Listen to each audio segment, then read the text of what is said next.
Alrighty, welcome everybody. I see people are still joining, so like Moyo said, we're going to get started, and I will take it from here. So my name is Yewande, and I am co-founder of Naijatoamerica. So if you're new to Nigerianstudents, if you haven't heard about us before, I will just give you a brief run through of who we are. So we're an educational platform. We started about 2 years ago, and our goal really is to give Africans the resources that they need to make informed decisions, especially as they look to move to the US for school or for work. So our goal, we started off with Nigerians, and we've expanded it to Africans. So we envision ourselves as a community of internationals helping internationals. So we have a YouTube channel, which is where we started, and there we've recorded videos about all sorts of things about relocation to the US. So we talked about how to select schools when coming to the US, what to consider in your graduate study application, making the best of your summer internship, your visa, preparing for your visa interviews, and stuff like that. So we have a variety of content on our YouTube channel. But today we're doing something a little different. We have a live session, which is our first time doing this, and we're so excited that you all can join us today. So sometime last year, we decided to do something called a pathway series, where we spotlight different careers or different industries and talk to the Nigerians, Africans in those fields who are based in the US and just get a sense of what their experience was like getting on that path. So we started off with our medical doctor video series, and that's one of our biggest videos to date. And then since then, we've done pathways in psychology, theater, accounting, and today we're doing the business panel. So today you're going to hear from our lovely panelists about their experience. They've all graduated from the MBA at different years, and they'll talk about how they found their schools, how they selected their schools, how they funded their programs, and then about the MBA experience essentially. Now, a lot of you, well, if you are on this call, then you most likely filled out the form. So we've got your questions, we summarized them, and we're going to be discussing those questions today with the panelists. So we'll walk through. We might not get to all of your questions, but we'll try to touch on most of the questions that we asked. And then, yeah, you will be on mute till the end of the call, and then we'll let you chime in with any further questions that you have. But with that being said, I'm going to pass it on to Moyo for her to introduce herself, and then we'll pass it on to our panelists. And I'm Yewande again. Sure, thank you. Also, to add on to that, if you do have any questions during the session, feel free to use the chat box, leave your question there, and I'll be monitoring and responding. My name is Moyo, like Yewande said, and I'm a co-founder of Nigeria America. And it's been a great journey for me, and it's something that I'm very excited to do to help other internationals, be successful in the US. Right now, I am out of school. I graduated about 3 years ago, and I've been working in consulting tech space since then. With that being said, I will hand this over to Ngozi to introduce herself. Hi, everyone. My name is Ngozi Ukweni. I'm a May 2020 MBA graduate from Illinois State University. And my focus area is business analytics in the MBA program. And then I'm looking forward to starting on my career in investment as an investment analyst by next month. Okay. Dimeji? Thank you, Moyo. My name is Dimeji Famuyide. I'm a 2018 MBA graduate from University of Illinois, Urbana-Champaign, Geese College of Business. Like I said, I graduated 2018. Right now, I work with Microsoft as a commercial executive. And yeah, that's happy to meet you guys and talk to you more about my journey to the MBA. Thank you, Dimeji. I'm not sure if Tomi is on yet. Tomi, are you on? Okay, go ahead, Tomi. Hi, my name is Tomilola Abiodun. I graduated from my MBA in 2019. I attended the Ohio State University Fisher College of Business in Columbus, Ohio. And right now I work at Microsoft as a product marketing manager for Azure. Thank you, Tomi. Matilda? Hello, everyone, and good afternoon or good evening. My name is Matilda Thomas, and I am a graduate of the MBA program at the Open Business School at Washington University in St. Louis. I graduated in 2019, so 1 year out of school. And I currently work at a company called Lumers. They're a healthcare consulting firm, and my position is strategy associate. Awesome. Thank you, everyone. Let's jump right into the questions. I'm going to go ahead and get started with our first bit here. All right, so we're going to cover the segments on admissions and selection of business school. So one question that we had come up was, what factors did you consider before deciding on business school? I'll have people, whichever way you want to answer. Whoever wants to go first. I'll just go first. Okay. There are two major factors that I considered when I was choosing my business school. The first one was funding, which is something everybody is aware of. Being able to make sure that I was going to a school that met my funding budget for my education. And the second reason for choosing my school was my focus areas, the specialization areas they had in the MBA program. While I was reviewing each school, I tried to see what the curriculum looked like and if I could find a niche that I was interested in.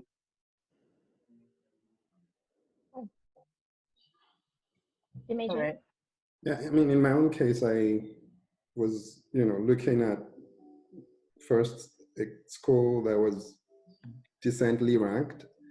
And I was looking at where I had the best chance to get in.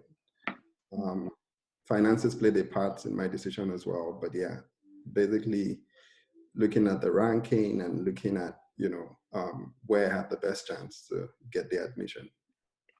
What do you mean by best chance? Well, like, is it based on your GRE, GMAT score, or based on your educational background? What do you mean by the best chance to get in? So I was one of the Olodo people in university. So, I finished with a 2-2 in University of Lagos.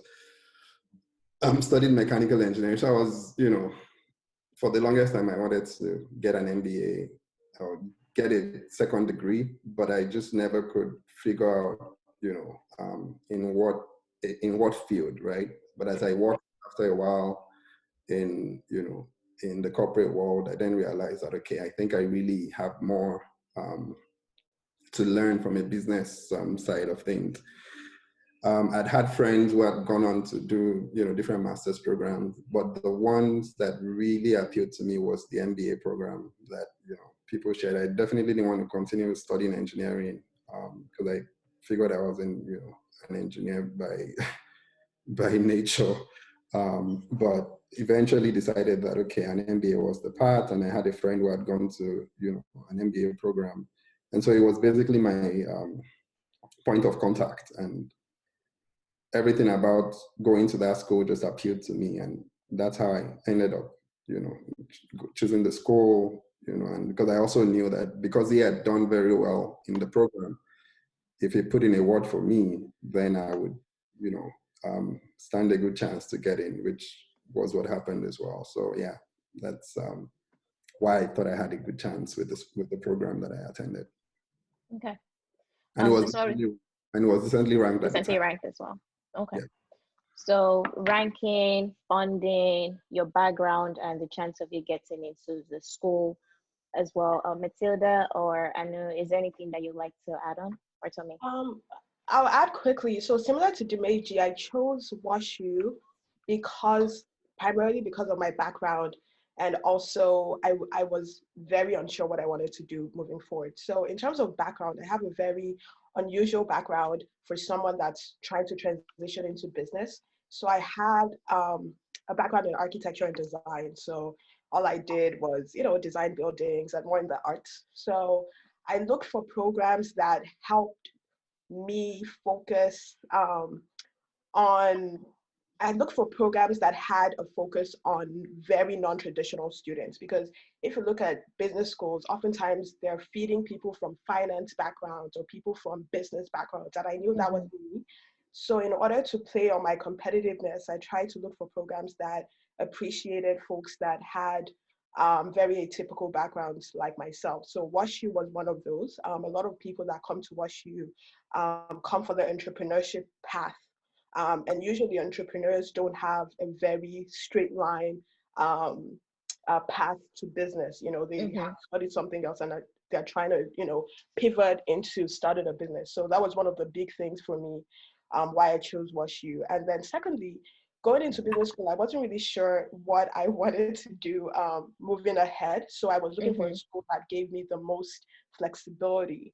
And because WashU had a very strong program in entrepreneurship, venture capital, consulting, you know, all those sort of industries, I knew that I had a lot of options moving forward. So that was my strategy. And the last being, I had already attended Washington University in my undergrad, so it was an easy choice for me.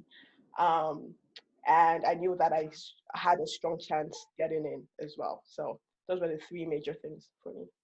Yeah, I really like the points about looking at the future career paths that the business school offers. So like looking into, do I want to go into consulting or venture capitalism? And then does the school offer that opportunity as well? I'll say that's one key thing to look at. Anything else that you want to add on? Yeah, so for me, I looked at the rankings, yes, but I did not like focus so much on the rankings, like because I already had a few friends who have had their MBAs, and I figured that the MBA is what you make of it. Everybody's experience is different, and it's how you're able to make your experience turn out really well for you. The things that really stood out to me is the kind of support the school provides. So yes, the school is a platform. The school will not be able to do everything for you, but do they have the required support? Do they give you the required support? Are they aware of the needs of international students? Are they able to help international students achieve their goals? So I felt like that is what really stood out for me. Then for Ohio State, they have this global applied projects. So I know that a lot of schools have like international experience where the students go internationally for like a year or something. Ohio State has that, but they have something else, which is a global applied project that you take as a project for in your second semester of your first year. So you do it like for a semester, right? And that then before your internship starts, you travel for 3 weeks outside the US. So they don't tell you the country, then you just pick a project, then you get to be selected to countries. People get to go to like Singapore, like China, Malaysia, and some countries in Africa, and even North America, and you don't have to pay for it. So it's like paid by the company and by the school, and you get to put that on your resume. So like there was no other school that was providing that. All the other schools were providing was just, yes, you get international experience. It's for 1 week and you have to pay. For this, it's not just international experience. You get to work for a company for an entire semester, and you actually get to go and present in the home country of that company. So that's what stood out for me, and that's why I decided to go to Ohio State. That's very nice experience. I also like that Tomi added the whole international office thing, because that's one of the resources that we ignore sometimes. When you search out the school, just reach out to the person in charge of the international office and then ask your relevant questions, and they tend to provide a lot of support as you're making your decisions. Yeah, I think that's very important as well. All right. Thank you, guys. Let's move on to the next question that people had for us. So I guess I could take this one. So I'm just to circle back to Dimeji and Matilda. So Dimeji, you said that you had a tutu and you have an engineering background, right? And then Matilda, you also talked about you not having like a typical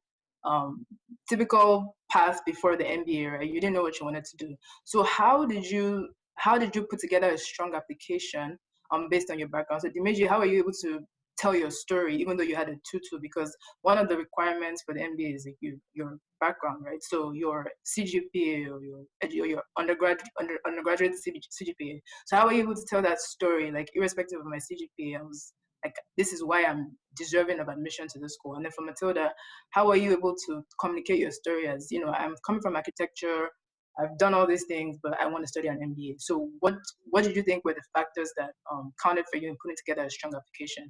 And then Tomi and Ngozi, please feel free to add in on this one as well. Yeah, great question. I, thought of my experience as a strong factor by the time I was applying for the MBA program, I was already, like 6 years post university, right? I actually had started my, sojourn to go, to get even just any, master's abroad since I graduated. Because I remember I took my first GRE in 2006, I think, right after graduation. And I was like, I wanted to study psychology or something. I just wanted to, go get a second degree, and I wasn't sure what it would be in. So, but by 2012, I kind of had figured it out because I was already, by this time I had gotten work experience. I had gotten, some time under my belt, and I thought, okay, might be a good time to start really looking at, transitioning careers, because I was working as an engineer up to that point. So 2012, I applied for my first, MBA. I got, pretty decent GRE score as well. It wasn't too high, it wasn't low. It was just mid-range. But I think what I did, because I got dinged, that 2012 I got dinged, so I didn't apply again until 2014. Sorry, what does ding mean? Sorry to cut you short. What does ding mean? I got rejected. I got denied the admission in 2012, but I didn't even shoot for many schools, which was, I guess I wasn't really ready because I was really just looking at one school at that point. And it was the same University of Illinois. But 2012, I, applied, I got rejected. I was looking at the thing again yesterday. Actually, they first waitlisted me. And when they waitlisted me, it gave me the idea that I had a chance with the program, right? They waitlisted me and eventually sent me a rejection, after they waitlisted me for about 2 months. So I realized, okay, I didn't apply on time. Maybe if I had more time to build my case, maybe, I would have had a stronger chance. And then, of course, I was, talking to my friend a lot who was in the program at the time, and, connected me with someone in the program that was like, okay, these are the things you need to do. And the advice was basically to curate my experience, curate my, what I have as a strength, right? And what I did was, okay, we want to go do the MBA, right? I have mechanical engineering as a background. That's a strength for an MBA program. Typically in the US, engineering is a strong, because they believe that you have the analytical skill lockdown, basically. And then I had a tutu, right? That was the weakness in the profile. And I had University of Lagos, which was also a strength at the time. Forget what University of Lagos might be now. I don't know. I know Covenant people are like the ones who are reigning now. But University of Lagos at the time was a strong, school. I mean, even till now, really, if you think about okay, what you told me, why did you put on your camera now that I said Covenant? I'll see this. Yeah, so at the time, I mean, so I could leverage that, okay, I'm coming from a top tier school in Nigeria. I studied a top tier program, right? But then I had a tutu, which was just the weakness. But then I did other things in school. So it was really just curating the experience of everything that all my journey so far, right? I had a leader in the fellowship in on campus. Those were not going to go to waste. I'd also been a leader, in some capacity post-graduation. That's everything that I'd done. So I pretty much just put up all my profile and everything that would make for strength, right, in my journey up to that point. And that was the story I told. So the second time around, I got waitlisted again, and then I knew that, okay, now I have a better chance. So, and this was 2014. And I basically just, built on the case. I almost sort of just kept emailing the guy, what do I need to do to improve my application and all that, and that eventually worked because, they eventually gave me the admission. but I think what I did subsequently was just really curating the experience, telling the story from not just, a weakness standpoint, which is, I had a tutu. Yeah, that's just the weakness in my profile. My GRE score was decent enough that I could, compete academically, because when they see a tutu, it was really just the idea that, will you cope? Will you be able to cope academically? That's the signal it gives to them. So then you use your GRE or your GMAT score to tell a different story academically, right? So that was basically what I did. I wrote why I had a tutor in school that day. I wasn't on serious. I actually more occupied with leadership things in school. I told the story from a leadership standpoint, like, look, I was doing a lot of other things, so I'm a well-rounded individual, and that also resonated with them in terms of what they stood for, right, as a program. So just understanding your school, understanding your journey and how your journey matches with their own profile as a program is, I think, made a difference in my journey. Yeah, thanks for sharing. I think one thing I would just chime in here is, like, for anyone who, especially if you're in Nigeria looking to come to school, with everything, when you think about going to school in the US, you need to be able to communicate that you are a well-rounded individual. So you might have a 4.0 GPA, but did you get to do anything else while you were in school? And even if you've been working, you need to be able to communicate that I have a high GPA, but I also have leadership abilities. I'm also involved in certain things in the community, and just show that you are well-rounded, because you want to show that you are a contribution to that program, right? You don't want to show like, oh, she'll come here and she's just going to be all about the book, so she's just going to be all about the activities. You want to show that you're well-rounded. That's how they know that you are going to be successful in that program. So just to add on there. Now, Matilda, did you have anything to chime in for your background? Just a little bit, and I totally agree with what Dimeji said and what you said, Yewande. In my own situation, one of the things that I thought was to my disadvantage was that I was not coming from a business background. And, I was so scared when I was applying. I was like, oh my gosh, all these finance majors are the ones getting into business school. And what really helped me was that I had someone that was a business, an MBA student at the time. That guy walked me through the process and really helped me craft my application in such a way that I was able to see things from the lens of the person that was going to eventually be reviewing my application, as opposed to the person putting it together.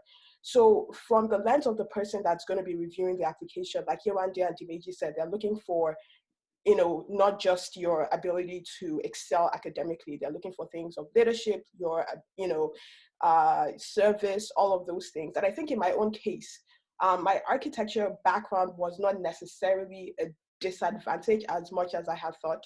And having this mentor work with me helped me see that it was actually an advantage, because a lot of business schools pride themselves in being able to transform the individual, in the sense that you're coming from point A, you have zero business experience, and then they're able to work with you for a period of 2 years. And at the end of it, put you or feed you into a company, and you're, doing great business work. So being able to tell that story in my personal statement was something I struggled with again. And, having a mentor that worked with me, helped me craft my story, was very critical. And the strategy I used in my personal statement was really to focus on entrepreneurship, because at the time I was like, finance is not what I want to do. I knew that one straight. I knew that I didn't want to do some very specific things, but then I was also open to other opportunities. So I wrote my story on the lens that, this is my background. I have a very creative background. However, I want to pivot from that creativity into something that gave me options. And I thought that entrepreneurship was the path for me. And I wrote my statement based on that. And I'm very thankful and very glad that, that door opened for me. So I guess in total, the takeaway from my advice is to have a mentor or have someone who's gone through the process that can help you craft your application in a way that will give you another set of eyes to review your application. And then also think of the end in mind. If you're not sure, try to keep your application as flexible and try to write your story in a way that it's appealing, right? If you have an engineering background, you may want to go into project management or something. I don't know. But for me, having a creative background, entrepreneurship was the most likely path, and it's still something I'm very passionate about. So that was the strategy I used. So yeah, that's pretty much my own journey in a nutshell. Okay, thank you, Tilda and Dimeji, for sharing that. I just wanted to add a few things. For me, I try to bring my international diversity to the forefront of my personal statement.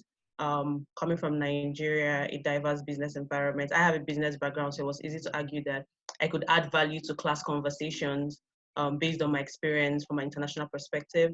I also try to research on the specializations. If you have an idea by looking at the specializations they have in their MBA program, I was able to say, oh, I'm interested in business analytics. I have a passion for technology and learning and exploring that option. I also think that my NYC experience, so how I crafted, because a lot of us are Nigerians, I'm just going to say it. So I put my NYC as a graduate military service. I was talking to Yewande about this a few days ago. So I put it as graduate military service, you know, showing my commitment to my country was a big deal for me. And that's how you can talk about some of your non-academic contribution and your volunteering time. I also think that looking at the school and the research that some of the professors are doing and putting it out there that, oh, I'm interested in this research that's been done by this faculty member, and I look forward to working with him or her on this project, and showing interest. Sometimes we just put out applications without emailing the MBA coordinator or emailing anybody. You just put out application. It's always good to reach out so your name sticks in their head, and when they see your application, they have a fair idea. So if I reach out, if I see an application and someone send me an email to say, oh, I'm interested in your MBA program, I have this question. If I'm reviewing your applications, I have a first idea that, oh, she reached out to me, and your name rings a bell. So that's one of the strategies I use. Try and reach out to, email them and ask a question, not a dumb question per se, but just ask a question that could help the person know that you're really interested in the MBA program. And like Dimeji said, craft your experience. No experience that you've had is a waste. If you can't put it in your personal statement, put it in your resume. One way or the other, make sure that everything about you is coming to play. And then also try and talk about what you're going to do post-MBA. If you have an idea, you could say, oh, if the school, like my school has something called Innovation Consulting Community. It's like an opportunity for MBA students to consult for do a freelancing consulting project. So if you say, oh, I've researched the school and I'm interested in this project and I'm going to add value to this project, just showing that you have an understanding of what the school is about and the value that you're bringing to the table should tell in your personal statement. Thanks for adding that, Ngozi. Tomi, do you have anything else that you'd like to add on to that before we move on to the next question? No. All right, sounds good. So Maya, I noticed that you raised your hand. Could you respond to the chat message and just ask the question that you have in there? Thank you. All right, in line with that, so you guys mentioned crafting your story, putting together your scores, and Dimeji, you touched on how to improve your story by showing that you can compete through your GRE scores. So is there a range that people should try to gun for? One, do you need the GRE or GMAT score? And then what is the range that you advise people to target? That's always a very tricky question, right? Because it's never about just one thing. It's not just about your GRE score.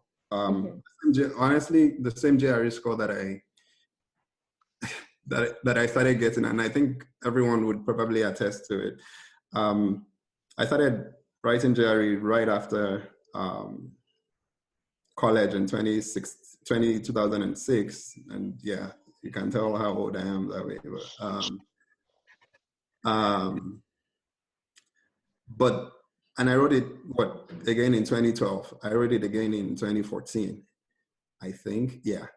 Your GRE score never really changes because it's an aptitude test. It would fluctuate between a range, but you can't really do much significantly to improve it, if you get what I mean.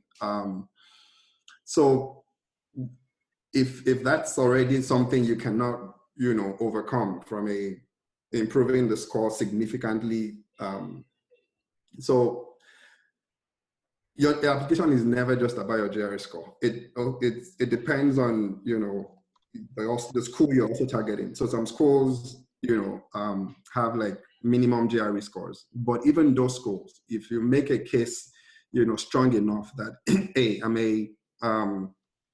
I've done this much good work, you know, they can even waive GRE score for you in some of those schools if you've, you know, if you make a good case for, and if you've done, you know, really amazing stuff, right? How many people do you see that go to the Harvard MBAs, the, you know, the Wharton MBAs or the Stanford MBAs that get 750 or 800 from Nigeria for GMAT, right?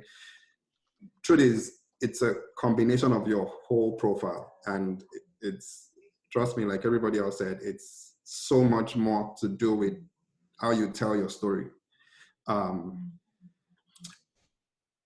You don't want, of course, you don't want to get like lousy scores, right? So at the minimum, if you're taking GRE, you want to be aiming for, at the minimum, 305 to, you know, the highest score. For GMAT, at the minimum, again, you don't want to get below a 550, right? It's going to be outrageous if you bring a lower than 550 score for a school that requires GRE and GMAT, right? So, but those are not like crazy scores, you know, that are hard to get, right? If you do the work, put in, you know, decent time to prepare for the GRE, I think you would be able to, I'd even say maybe even a 300 can fly for GRE in some schools, right? Even when they require GRE scores. But yeah, you don't want to go below like 300. I've seen people who've gotten scores below 300 and still made it into, you know, I have like a few people that, you know, did my program that got like 297, 295, and they're, you know, made it into the MBA program.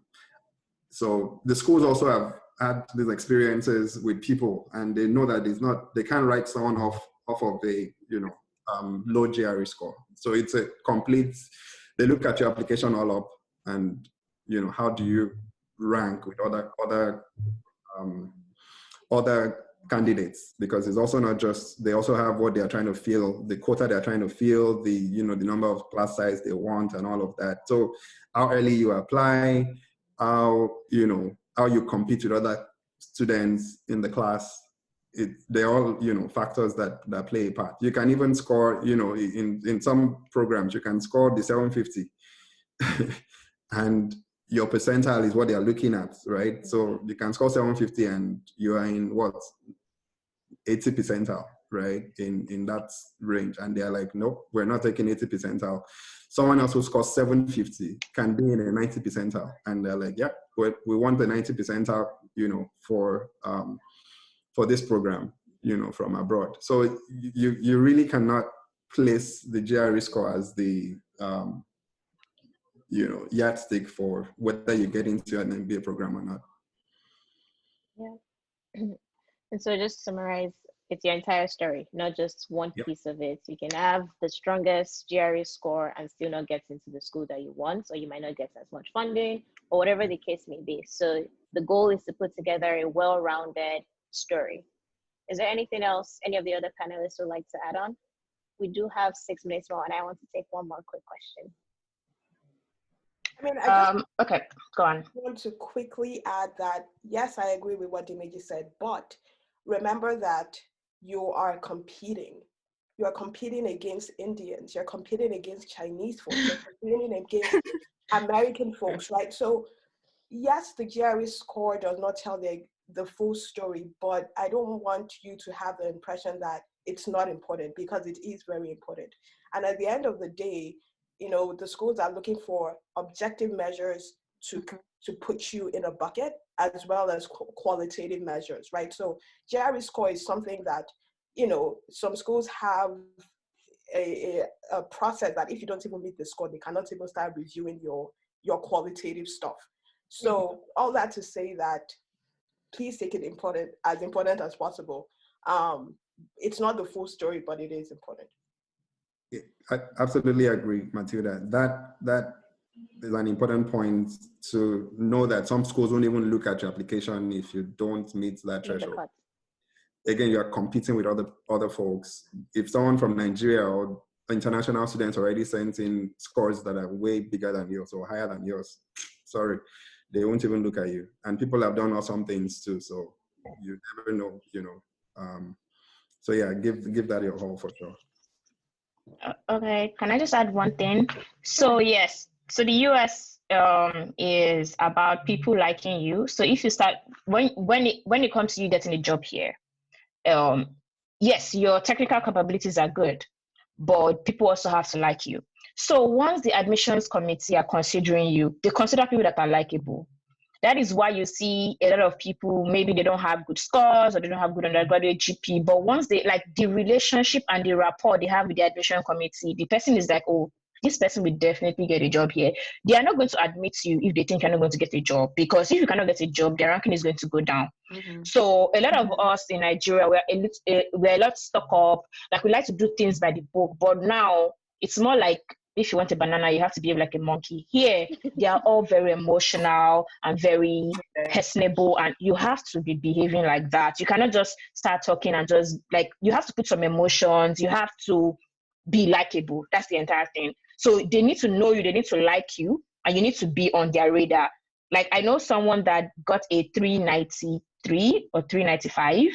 And admissions committee, like the woman fought for her. She really likes her, and now she's interning in Google this summer. Like they like her, but there are some people that they will get like 320 and they don't like them, and they won't pick you because if you're not likable, you can't fit into the MBA classroom. Yeah. So is that in GMAT? 393 in GMAT? 290 something. No, 293. No, it's in GRE. It's in GRE. GRE. Okay. I don't think I get 290 something in GMAT. Can you? Is there a score like that? I don't know. Is that I had 393, so I'm like, that's a high GRE score. Sounds no, 293. Okay. Yeah. But you do bring up a good point. Overall, in the US, there's a lot of, do you fit? They don't say likable, they say, do you fit into our culture? Right. So even when you're looking for a job, it's like, oh, is this person a good cultural fit? So you might be a smart person, you might be good on paper, but in person, are you a good cultural fit overall? Unfortunately, it's the world that we live in. So last question. And I think this is important because we get this question a lot, and we have just 3 minutes left in this segment. Ivy League or non-Ivy League schools, what do you think? Does it matter? It depends on your goals in life. That's how much money you have. Depends on how much money and how smart you are. On the call that are not in Ivy League, that didn't go to Ivy League.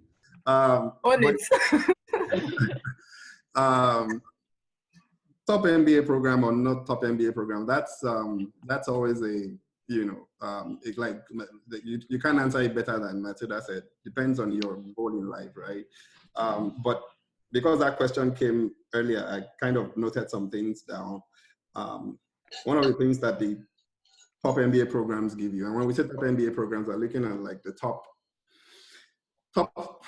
10. It always, maybe top 7. It always varies, from year to year, but there are some that are like, constantly within that top 7 range. I'd say brand recognition is one of the things that it gives you, right?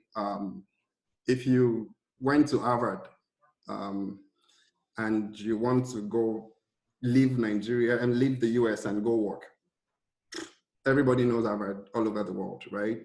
Even Nigeria, they'll probably start you as a secretary to the government of Nigeria, right? You can always easily go back to Nigeria. That's my point, because you also would have a network of people that, you can always leverage and reach out to, right? So it depends on your goal in life.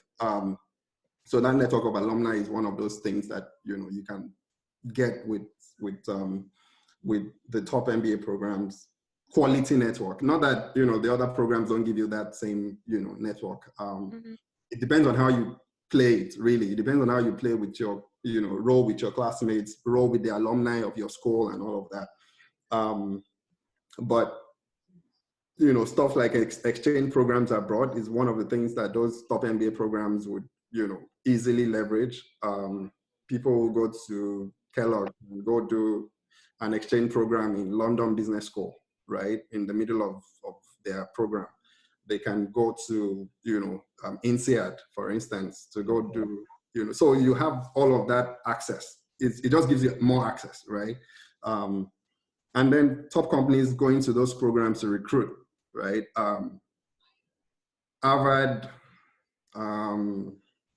Wharton, all of those top programs, they don't go to career fairs. The students don't go to career fairs, right? Even their international students don't go to career fairs. They don't have to. The companies go to them, go to their schools to recruit. And even the companies have, some of the companies have, like, we don't go to certain schools. We don't go to certain schools. If you are not within top 5, we don't recruit from those, schools outside of the top 5 programs, right? I know schools like, companies like McKinsey, companies like Deloitte, BCG, they have, like, top 10, top 5 within their range of schools that they go to. Now, not that you cannot get into those companies, don't get me wrong. You would have to do the work yourself to reach out to them. That's what it means. Your career services doesn't have access to them if you don't go to one of those top programs. So easily, that's one of the things that those top MBA programs offer you. The brand recognition, the network of alumni that you have, the exchange programs that you can have access to abroad, and then top companies coming to recruit from your school. I'd like to add a statistic that I read from some consulting report, and it talked about your first job out of school is, for instance, if you went to a Harvard or an Ivy League school and you graduate, you get your first job. That first job out of school has the most impact from your school. Any subsequent job you get after that, your school doesn't really matter, in quote, right? You're now running on performance. So you have to realize that if you go to a top school, yes, you want to get into a great company, but after that great company, you're on your own. Your work ethic is going to be what, takes you on. If you don't go to a top school and you hustle and you get into a great company and you work hard, you can still end up in a great place. So the point I'm trying to make is the impact of going to a top school is most felt on your first job out of school. After that first job, you're on your own. It doesn't really matter. You're solely going to be relying on your own abilities and your work ethic. So if you don't get into a top 10 school, don't beat yourself up because of it. Just know that you have to put in the work to get into a great company. And even if you don't get into a McKinsey or a Google or whatever, know that, there are going to be so many opportunities down the path for you during your career, for you to advance, provided that you work hard and you put in the work. I think a critical, Matilda, sorry to, but I think a critical part that we first to mention was the money. If you want to go to Ivy League, do you have the money? Though. Some of my colleagues that went to, some of my peers that went to, the likes of Harvard, the likes of, Wharton, the kind of debt on their head right now is, 50K, I went to a decent school, the debts, the tuition and everything was what, like 72K for the whole program, right?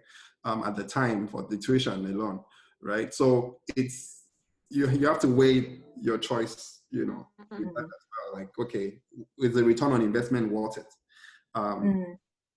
Like Matilda said, it only matters up to what your first year outside of the MBA program. Subsequently, is what you do with your degree. Sorry, just to add, Moyo, before you move on, just quickly. So I just wanted to add also that you need to also look at the specializations that they have. For me, I was interested in technology and an MBA that allowed me to focus on business analytics. And I found that a lot of Ivy League schools had leadership, strategy, consulting focus areas, and none of them really had technology, business analytics, coding experience. So for me, that was like a very key distincting factor to look at the program as a whole and see what the benefits are going to be for you. We all have to struggle, because I have a friend that even went to Harvard. I know she got a job eventually, but she still had to put in some level of her efforts, you know, in talking to the companies, even though they made the first introduction. Yeah. So we've come to the end of this segment. I think all in all, it sounds like you're the one, you make your own story. Even when you're crafting your admissions and you're trying to get into school, it's a question of how do you want to tell your story? What do you want them to know you for? Are you strong academically? And are you able to balance? Are you well-rounded? So what's your story? And even the same thing with funding or going to Ivy League school. What do you want your experience in the US to be? Are you just looking to get access to the network? Or are you looking to, you know, do you have the money to actually afford going to an Ivy League school? Because those schools are not cheap and they usually don't offer a lot of financial aid. So like if you're not that well-to-do, or you know you need that financial aid, maybe applying to an Ivy League is not the best option. Maybe you should apply to a smaller school that has a decent network, and you know you can get a decent job right out of your MBA program. So just some things to consider. But we're going to move on to the next session, which is actually about funding. So I'll hand it over to Yewande to take us through this section. Yeah, thanks. So thanks to everyone for sharing. I think while we've talked about, you know, getting into business school, selecting your schools, I think a very, very key thing that's on people's minds, and you know, it could also be a showstopper, is funding, right? So you want to factor in, how am I going to pay for my education? Now, when you're looking to go to school abroad, we know that school abroad is not cheap, right? So you have to be able to afford it. Now, when you look at getting an MBA, that's now a degree that's even considered more expensive than a standard specialized master's degree. So with each of you, I know we've all touched on, you know, Ivy Leagues are more expensive. Now, on here, none of you went to Ivy Leagues, but some of you went to at least schools that are within like the top 50. So first of all, how did you fund your education? Secondly, for someone who's coming from Nigeria, how would you advise them to go about funding their education in the US for an MBA? So anyone can start. Maybe Tomi, you haven't spoken in a while. Okay, yes, I'll start. How I funded my education. I got a full scholarship from Ohio State for my tuition and living expenses. So I did not pay anything for my education. And I saved some money also from my stipend. So I was basically living a big girl life. That's the dream life. How did you get Tell us how you got that full scholarship. Okay, so Ohio State has this scholarship for Africa, which is given to one African student every year. And I got this email from, basically, they say you do 20 hours of work GA, but I didn't do 20 hours of work, a week, sorry. Basically, my work is to recruit the next best African student to win the award. Wow. So I got the email from the person that he was in first year then. His name is Louis from Uganda, and he told me about the scholarship for Africa. I actually got it through another friend. I was like, will I win this scholarship? Only me, one person in Africa. I was like, okay. I had Ohio State. It was part of the schools I was going to apply to anyway. So I started talking to them. And in March, I already got like admission to Notre Dame, Mendoza, and I think a few other schools. Then in March, then Sarah, who is the director of admissions, called me and she's like, oh, you won our scholarship award. I'm like, oh, really? So I don't have to pay anything. This is fantastic. So apart from every other thing, it just was like icing to the cake. I would say what really stood out was, okay, my essays, how I was able to interview, how I was able to tell my story, and how I was able to like show value. And to be honest, I would say that I really prepared very well for my interview. The Ohio State interview was like second to the last interview I had. So I'd become pretty comfortable in interviewing. And I also made sure that I applied to schools that were going to give me more opportunities for funding. So a lot of times the scholarship funding comes with deadlines. So they're like, oh, apply by November to be considered for this scholarship. Apply by October to be considered for this. So I made sure that I met all of those deadlines. And that is how I got my MBA paid for. Thank you. So I don't want to highlight, sorry, before anyone chat, I just want to highlight here. So you did bring us something very important. So the deadlines are critical. Now, let's take us back to the conversation. But when you are applying for an MBA, you have to start early. How early do you have to start? Yeah, so the first round deadlines are September, October, right? So I would say that, Yes, the previous year. To be honest, I applied in January, and that was very, very late. But that was because the Scholarship for Africa was just one scholarship, and I still got, I think most Africans applied from January. But Ohio State has this fellowship application where they pay you also, it's a full scholarship. You don't have to even do any work at all, and your stipend is even more. Like, I think it's $2,000 per month or something, stipend for fellowship. And the deadline for that is November 15th. A lot of people don't meet that deadline. And I had a few people in my class that made the deadline. So that one is very important. It pained me that I did not meet that deadline because my money would have been more. But yes, those are the things that you should consider. Okay, I just wanted to touch on that a little bit. So what I found is, first of all, I had an education fund. I was saving for my education before I got the MBA, because that helped me like take care of no, but like from working, I was able to, because an MBA, schooling abroad is expensive. Your visa, your travel costs, your initial settling in cost. Even if you get a scholarship, you need to take care of all of that, except your parents are like, have a lot of money. But my education fund was one of the things that helped me stay focused. I'm trying to set money aside to be able to fund my education because it was important to me. The second thing is looking for graduate assistantship, which is a tuition waiver that some schools in the US offer. So while you're searching for your MBA, just go to the search button for the school and type in tuition waiver, graduate assistantship, something, just type in something, or go to the financial aid and review what the options that they had available for you to fund, because a lot of times it's just ignorance, because a lot of them have money aside to fund people's schooling, and then you just need to have the right information. And then also reach out to an international office and say, hey, I'm interested in coming to this school. I'm Nigerian, I bring a lot of diversity to the team. What funding options do you have as an MBA program? So I thought that was very important to look at the resources that the school has, also in making your decision, and reach out to people that are the contact person. Don't be too shy to send an email. Just send an email and say, I'm interested in this program.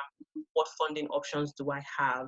And then also family and friends, not a very good strong point, but I thought that my friends, played a significant role in raising funds for me to go to business school. And I thought that was cool to also highlight that there. Yeah. In case they're on the phone. No, they're not here actually. Can they be my friends? Can they be my friends? So, Ngozi, you really do bring a good point. So, and I think it also ties back to something Matilda said earlier. You need to have a goal, and then you need to be able to work towards your goal. So, because you had that goal of knowing, I want to go to school abroad, I want to go get my MBA, you had the presence of mind to set up an education fund and start saving for it, because you know that whether you get funding or you don't get funding, you know you want to go to school, and you need to be able to have money without reaching out to people. So it's very important to have that goal. So if you're on the call and you're listening and okay, I want to go get an MBA maybe next year or 2 years, whatever, however long that you set your goal for, just start working towards it. Know that I might start looking at the schools, look at the funding opportunities available, but also have a goal to save on your own. That way you might be able to meet up bear some of the financial burden on your own. So with you guys' experience, Tommy, you talked about you got a scholarship. Your experience is very special. Your testimony to a lot of us. And then Ngozi, you got a GA. But for Dimeji and Matilda, what other funding opportunities are available? So if someone doesn't have access to, they don't win that scholarship, but they're not admitted to a school that they get a GA, what other funding opportunities are available realistically for coming from Nigeria? Yeah, I was singing a song. I'm sure you guys didn't hear. I said, if your papa no be Dangote. You're still there, okay. I mean, it's for me. I mean, I just didn't put money ahead, right? I had a goal, and I wanted to. Silver and gold I did not have, but that's not to say that it's not an expensive venture. It is an expensive venture. The whole process of even applying is expensive, so you need to have a buffer of funding for application fees, visa fees, even registering GRE, GMAT, all of those are like, they would look small in the overall picture, but it's still, something that can deter people from applying. But I didn't allow any of that to deter me. I always wanted to do, an MBA. Ngozi said it succinctly. family and friends. You know, reach out to people.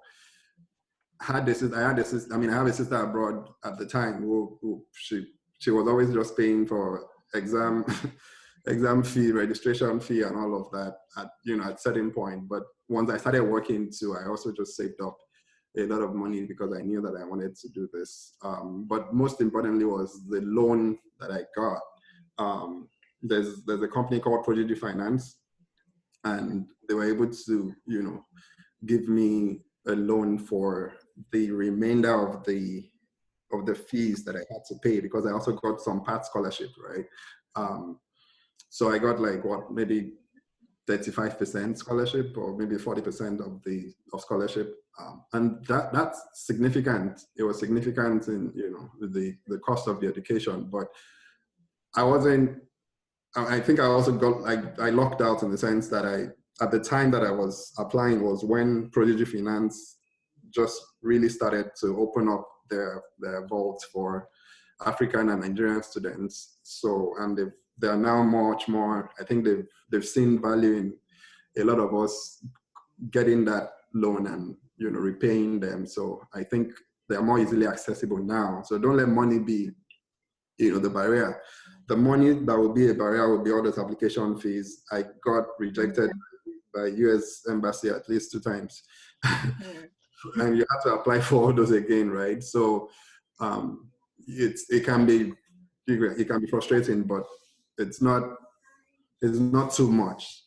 I would say have one maybe like 500K aside for all of that process of applying, and you can get waivers for so many things, and that's the point that is worth noting as well. You can get a lot of waivers. Like, people will be amazed. It's all about relationship again.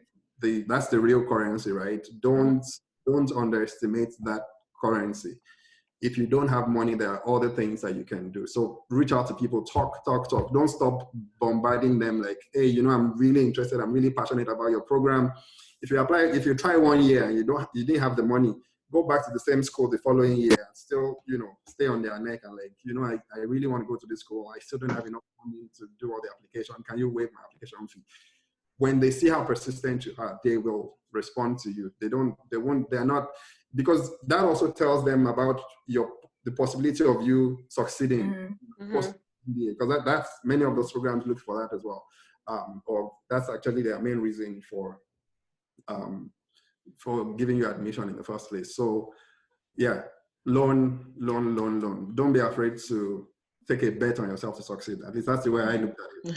Yeah. I basically took a bet on myself to succeed, and here we are. Learning, but we'll get to Dangote soon. In my own case, I would say that I had a mix of resources, right? So I had family and friends that were very, very critical for my living expenses. So housing, books, traveling, in and out of the US, all of that was all family and friends. When it came to tuition, I got 30% scholarship from my school, and then the remaining 70% was covered by some of my family and friends' family funding, and then I took a loan. So the portion of the loan I took was actually from the school. So unlike Dimeji's loan experience, that was Prodigy Finance. Prodigy is a freestanding loan company. So, you have a contract with Prodigy. My own loan came from the school. So my contract was with my university. So, it was very clean, very cut. I got my admission. They gave me loan papers if I wanted it. I signed it and I, walked away. So it was very clean and very straightforward. What I would say though is, these loans are not cheap.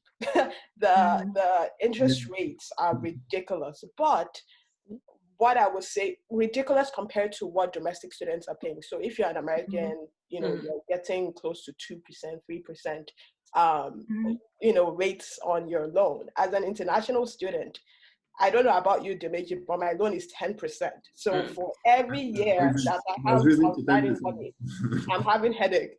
But that's not I don't want that to deter you, because, you know, Yeah. they've given me an opportunity to get a great education, to get a great job, and I'm able to pay that loan by the grace of God. So don't say, this is money I'll use to buy house, because I remember at the time some people were like, if you use this money, you can buy land in wherever, right? That, I mean, you just have to be focused on what's your goal in life. So we even get the money in Nigeria to buy the land. exactly. So these people are giving me I don't money. understand. Like, I don't understand that land story. I don't understand that land story. I'm like, okay. I had legit people telling me, like, you're taking this money to go to school where you got, you know, whatever. So all of that to say is, you know, I had a mix of strategies, and something I want to really say here is that what I wish I had known when I got into school was that you have the ability to petition. Meaning, when they gave me that 30%, I could have gone back and said, yo, look at my application, these are my scores, these are, I want to petition for more money. I didn't know that until I got, and I had signed the papers, I'd gone through the process. And then one of my friends reached out the year after I got in. So I was a second year student. He was, you know, an incoming student. And they had given him like 30% as well. And I was like, yo, you're freaking, you're a doctor. He had worked for UNICEF. He had done a lot of great things. I was like, petition. He petitioned and he petitioned again, and he got full ride at the end of the day. Wow. So he went from 30% to 100%. Me now, I didn't know about petitioning, and that's why I'm helping your life here. If you get admission and you get any form of scholarship, try your luck, shoot your shot. The worst they can say is no. No. But most probably, if you have a good profile, they would try to work with you. They may increase it to 50%, they may increase it to 40%, whatever, right? But that's one thing that as international students, we don't know. At least I did not know. And I wish someone had told me when I was coming in. So. And even after your first year, right? Everything is negotiable with Americans generally. But with a number of my colleagues, and I also didn't know this until after we had already paid second year fees, right? A number of my colleagues from India, so by after first year, they had done exceptionally in the first year, right? We just went back to the MBA program. Please, I don't have money for second year. Continue. The school will put it. They would find a way to work with you to pay. So everything is negotiable. You have to always have that at the back of your mind, that it's not the fact that they gave you 10% doesn't mean that you can't. That's the end of the world. I also wanted to add, like, I got my first GA was just for a semester, which was my spring semester. And then I did well academically. So at the end of my first semester, I went back and I said, please, I need a GA for the next 2 years of my stay here, And by the time you get into the school, you're more, you now have more resources available to you and things like that. So I think that it shouldn't hamper your progress. But then also it's very important, like Tilda said, to reach out to students that are in the school on LinkedIn, on Facebook, wherever you can see them. Just find somebody in that school to gain as much information as you can, which is what we're trying to get you to do here. Reach out to people. People are willing to share their ideas and what they know that could help you. So don't just act blindly, trying to reach out to a community or reach out to students in the school and get as much information as you can on your funding options. And one last thing I'd like to add is, as international students, your first year, typically, it depends on the school, but typically your first year of school, you're only allowed on-campus employment, meaning you can only work on campus in the library as a GA. GA means graduate assistant, teacher's assistant, all that kind of thing. But starting in your second year, you can start working elsewhere off campus. So personally, I got my internship in the current company I work at. I got my internship in the summer, and I interned full-time during the summer, and then I continued on a part-time basis throughout my second year. So my second year, I was earning income that subsidized my education. It's important to know that when you are going to school, you can only work 20 hours a week. So I was being paid for 20 hours of work as an intern throughout my second year, and that significantly helped me financially because I was earning good money compared to when you're doing on-campus job and they're paying you minimum wage, right? So that's another option to note. So in summary, the main options or the primary options are, loans, reaching out to the schools to see what funding opportunities are available, family and friends, and then if you win a scholarship, scholarships and then graduate assistantships. So there are like 5 different options here. So with loans, do you have to apply for a cosigner when you guys apply for your loans? So with Prodigy Finance, you don't need a cosigner, which is why that's their main selling point, right? Because international students find it difficult to get cosigner. Yeah. And a cosigner is someone who says that if you don't pay, I will pay, just for the sake of people who may not know. Someone who is sort of like standing in as a guarantor for you. If you default, they will pay. And the person has to be a U.S. citizen or permanent resident. Yeah, and that's usually why it's hard for American companies, anyone to do a cosigner for you, or for loan companies to not require a cosigner, because it's just too risky, right? So but Prodigy does waive the idea of a cosigner. They look at your profile all up. They also, their algorithm for determining whether to give you a loan and how much they would give you depends on what they think about your profile and how you would succeed, right, after the program. And so, yeah, that's how they also determine what you get and, if you get. Okay. Now, for those of you who had reached out to schools, sounds like you all reached out to different people within your schools to ask for funding. Who would you recommend, to people who are, someone asked the question, who would you recommend as the primary resources, first places you should go to ask for funding? I got admitted to a school, I'm interested in a school, I want to know what funding opportunities are available. Who should I go talk to in the school? I think the first person I had contact with the international office. And then every school has a place for financial aid. You see a contact, email, phone number, whatever is there, you can reach out to them as well. And then reach out to the MBA program in particular, whoever the coordinator of the MBA program is, would also be resourceful. Yeah, I would say for a lot of, at least for my school, the MBA program is a freestanding school within the university. So funding for the MBA comes from the MBA program. So it's important to build those connections with the admissions folks within the program, because they're the ones that have the leverage to make your case with financial aid. Right? Financial aid does not work in a vacuum. You have to have someone on the inside that's pushing your case. So those admission folks are very critical.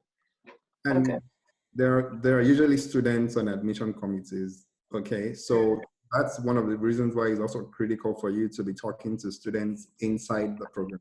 So talk to not only the Nigerian students, let the Nigerian people that you know or African people that you know in the program link you up to their colleagues, their peers, right? Let them have someone else to you. Those all give you that, so that when someone is asking about you, they're getting from different angles and saying, oh, this guy is a solid profile. There was someone like that came to my program. I barely met him, he was coming from Nigeria. My friend was like, Dimeji, this person wants to come for this program. And I didn't even know that they were already working on his application.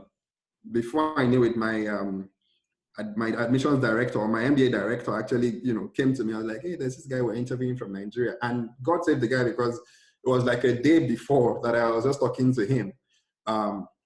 And the guy comes to me and asks me about him, very randomly. We just saw on the stairway, and he was like, hey, do you know this guy? And I was like, oh my God, you don't want to not admit that, like I met him, of course, the person who referred him was, a very close friend, but that was how strong it was. The guy, right there and then, my admissions director, my MBA director was like, you know what, I'm going to base it off of your recommendation. I'm giving him admission. Will he get a job? I said, he will get a job anywhere. We'll get a job anywhere, And yeah, the guy got in, and of course he got a job. And now he's going to start with Microsoft as well. So it's just one of those things that you always need someone to be speaking for you at different touch points. So yeah.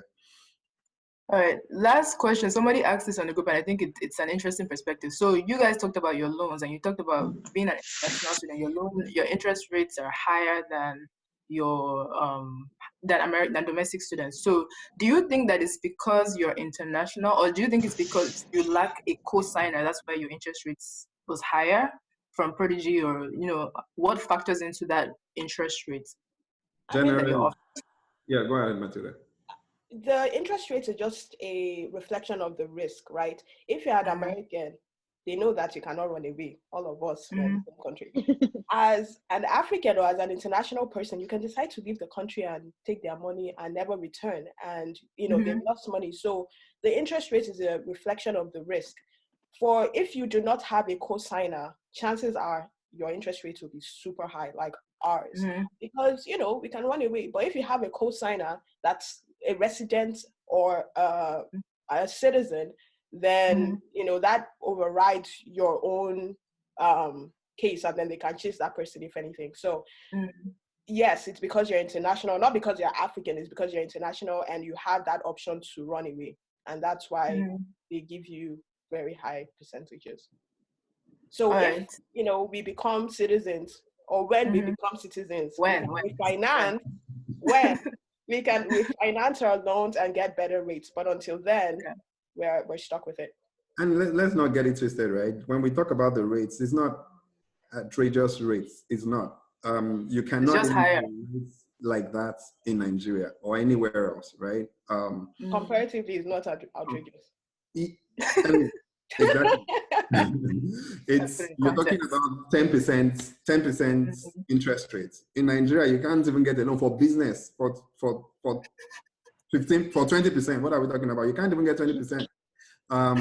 Anything from 26% is what you start talking to banks, and that's what they will start talking to you about, right? So if I'm a business and I see a loan, right, and that's exactly the way I looked at it. They were giving me 8-9% at the time. I looked at it like, if I'm a business and I want to collect a loan for a business, why would I collect a loan at 8.9% for myself, right? To invest in myself, in my business, right? And so that's of course the interest rate has gone higher than that now because it keeps changing too. That's one of the things you should know with that kind of Prodigy finance loan, because it's also based on London interbank rates, and that fluctuates, that changes. But it went up to about 10.5%, got to 11% at some point, but now it's gone back down because of the whole economy, recession of the world and all of that. But yeah, it's not outrageous. Even 11% is not outrageous, considering the value that you're going to get. You're going to earn more money at the end of the day, and you're going to be able to pay back, subsequently. And if you don't have time to pay back. I don't know about you, Dimeji, but for my own loan, they give you 10 years to pay back at 10%.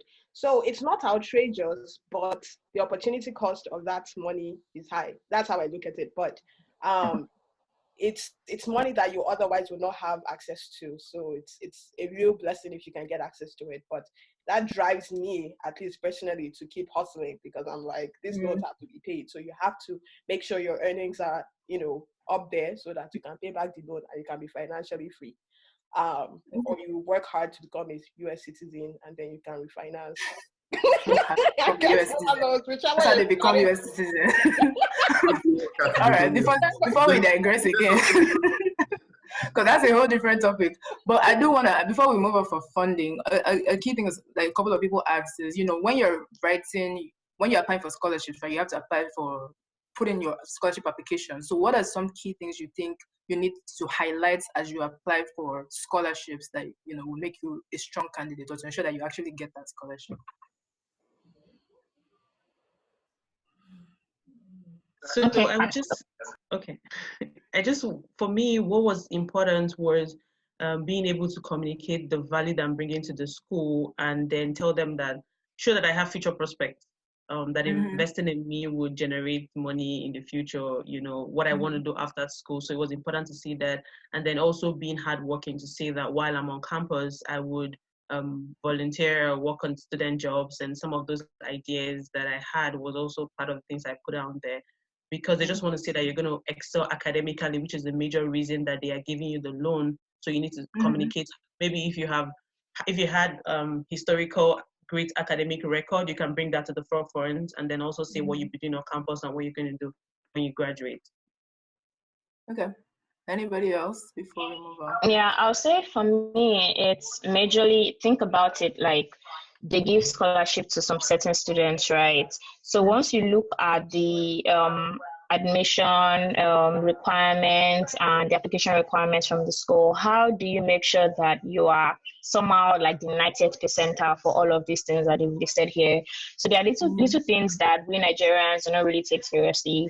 Like, okay, your resume, how does your resume show like your achievements? How does it show not just a job description, your essays? How are you able to write your essays well? Some people, they just write things that are very generic, like it's not personal, they can't connect to your essays, and they're probably just nodding and sleeping during your essays, all those kind of things. And how do you translate your work experience? So yes, maybe you are not working in the biggest place or even a multinational company, but how do you translate that experience? How can you make your experience feel like it's the only experience in the world?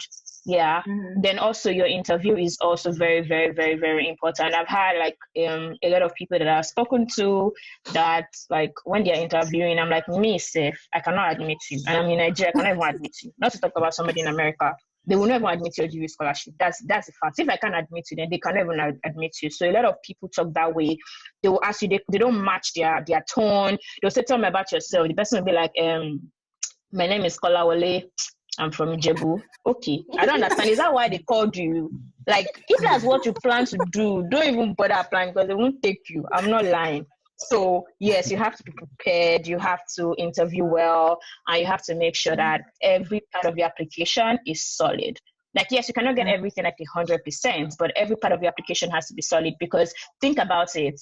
If they're going to give you money, you have to stand out. You cannot just be the average applicant, right? And you cannot wing anything. Nigerians, we like to wing things. Just go like, oh, the Holy Spirit will take control. You will not pass if that's what you're thinking of doing. You have to practice and be prepared.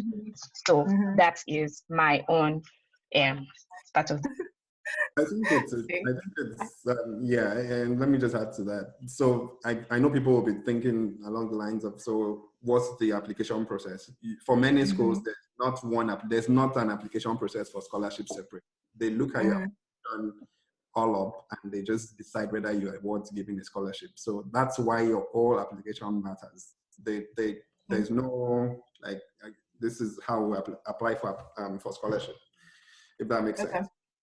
Yeah, that makes sense.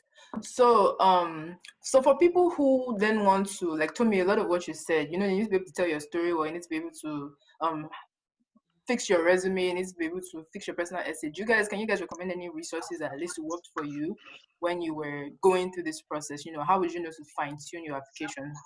How would you know what to highlight? Okay, so I did like a lot of personal research. I spoke to MBAs, people that have graduated, people that are presenting the MBA program. Then I kind of came up with like a database of resources. And yes, when I was introducing myself, I did not introduce myself very well. So I have like an MBA admissions and career consulting gig that I help MBA students, grad school students actually, for business school with their admissions prep and also their career prep, like resume interviewing, how to skill up. So using all those resources, like I read a lot of books, like I didn't just assume I knew anything. So I took it like, okay, Tomi, assuming that you don't have any brain, maybe there's peanuts inside. How do you grow from a granite brain to a big brain? So that is kind of the approach that I used. And I made sure that I read a lot. So like, a lot of times when I see people ask questions, you're literally asking me questions that you can find online. Like if you go to the admissions committee and you ask them that question, first of all, that means you don't do your due diligence. That means you're not detailed. Like how can you survive in the MBA program? So we Nigerians, we have to be able to come out of our ideology of, when we ask questions, how do you answer us? Do your own research first. Once you do your own research, you have some understanding. Then when you ask the question, you sound intelligent. So those are all the things that I learned. And I would say that me having people that have done it ahead of me actually helped me, because a lot of things I did not know about resumes, like Nigeria's, our CV is always like 20 pages. You know, I've been saying religion, Muslim, Christian, sex, male, female. Nobody's asking. No, local government. So people will now say, oh, I was born in Ekiti, but my husband is from Moshi. Which local government would I put? Here's my business with that on. Like how does that affect anything? So we don't like to prioritize very well. So those are the kind of things that I helped like I tried to eliminate, and I would say it really, really helped me. So, and I'm very, very happy that Yewande and Moyo actually doing something like this so that people can get to ask questions, because a lot of times people don't know, and what you don't know, you don't know. Like, nobody can hold you against it. Yeah, so that's my 2 cents for this. Thank you so much, Tomi. That was funny, but also very insightful. So just to wrap up this funding segment, I think the biggest takeaways are number one, there are different funding opportunities available for you. You need to go in and do your research. Go on the website, reach out to like the admissions committee, reach out to students, find them anywhere, LinkedIn, Facebook, Instagram. Reach out to them to ask. Also reach out to the international student offices in those schools and just ask what are the funding opportunities available. Now, once you identify those funding opportunities, then reach out to them and say, hey, this is who I am. This is what I bring to the table. What can you give me? Know your worth and add. How do they say? Know your worth and add tax. And add tax. So know your worth, and it's all about how you sell it, right? Don't look down on yourself. Oh, who am I? I'm just from Nigeria. I've only worked here. Sell it in a way that I'm adding value. So know your worth and be able to communicate that to the admissions committee. So they say, oh, this is a great person we'd like to have on our program, and would like to give them this amount of money. And then if you do get some funding and you're not able to cover all of your education, as long as you know that my goal is to get an MBA, and this is my plan afterwards. You might have to go get a loan, and we've talked about some resources available to go get a loan, and you can also rally around from family and friends. So with that being said, I'll move on to the next key topic. Now we've come from Nigeria, we've applied, we've gotten into school, we've paid for our school. How do we find a job? I think a big thing here is, an MBA is expensive, but is the return on investment worth it for you? And then, the first question would be, what are some key things to consider as an international MBA graduate looking for jobs? What do I need to highlight, and how easy is it for me to, get a job? So anybody can chime in. I believe we all have, like all of you were able to, get to graduate and get jobs. I know it wasn't easy, but, just tell us a little bit about what worked for you and, what you highlighted to, get to your current role. I'll start first. For me, I struggled a little bit with finding a job because I did not know what I wanted to do, honestly. And I think that if you do not have a clear path or a clear goal that I want to go into investment banking, or I want to go into consulting, or, it's harder to position yourself for success, which was my case. So I was all over the place. Honestly, I was all over the place during my first year and a half during my program. And I think that was a detriment to my journey. I'm very thankful that I'm in a great position today, but it came at a very, very, very high cost at the later on. So what I would say is, one of the ways to position yourself for success, if you know what you want to do, have that target and work towards it. For instance, if you know it's investment banking you want to do, make sure that your A game for that goal is 100%. If you know you want to do marketing, work towards it, right? You cannot work towards a goal you don't know, which was, for me, the biggest challenge. So that's one thing I just want to drop there. Figure out what you want to do. Figure out how your past experience translates into something that's marketable in the future. If you have a finance background, you can say, okay, I'm a guru at finance, given my background, I can go into investment management or investment banking, because there's a clear correlation, right? So those are the types of things you should be doing in the background before you apply for a job. Because when HR or recruiters look at your resume, they're looking at, does this person have the skill sets to be successful? If you do not show them that whatever you have learned in your past or in your present MBA program has positioned you for success, then you're not going to get the job, right? So just having those key things in place will be very, very big for your recruiting journey. All right, thank you. Does anyone else have anything to add? So, okay. Go on. I've been talking to me. Okay, so I just wanted to add that the first thing about it was like getting as much information as you can get. I know that thanks to Yewande, I met Dimeji in this whole job search, trying to reach out to people to gain as much information as you can at an early on stage. You're not waiting until you graduate to figure out what you want to do. Also, joining professional networks. So once I came, I looked for National Black MBA, National Black Accountant, National something. But those professional networks have a lot of career fairs and a lot of people that you can talk to. Even compiling a list of companies, like you don't even know companies in the US to apply to. So those professional bodies give you an access to a list of companies to even have an idea, because we come from Nigeria and we don't even know who the big players here are. So they provide you an excellent database of companies that you can apply to. And then also using LinkedIn and your resume and rebranding yourself. Industry conferences, making sure that your LinkedIn page is up to date with relevant information. If you need somebody to help you look at it, get somebody to get a different eye to look at it. And then you just need to grow your perseverance, because the task is very difficult. It is one hell of a difficult task, but you need to grow your perseverance. And every time you get a no, you need to work twice as hard. If you want to do have a goal, like for me, at some point, it became 10 companies a day. Data analysts, business finance, a little bit of expanding my approach onto find what I wanted to do. But it's a uphill task, and you need to grow your perseverance and know that you're not giving up, knowing that you've come this far. So those are some of the resources that helped me deal with securing a job as an international student. So I have a follow-on question on that. Do you think that specialization in an MBA matters in the type of job that you do? Or do you think that really counts in, getting a well-paying job? I think for me, it counts because you need to, because MBA is very broad, and you need to know what you want to do. If it's marketing, if it's technology, if it's finance, if it's economics, if it's organizational behavior, if it's human resources. So like, it's also good to like have an idea.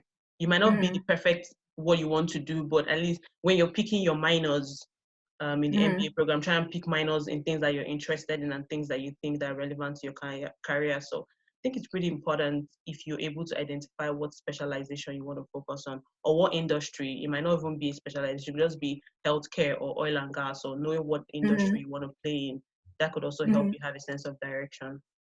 So to balance that, knowing how the US works, right? There's some, at least one of the things I learned is that there's some industries that are relevant in Nigeria that are not as relevant here.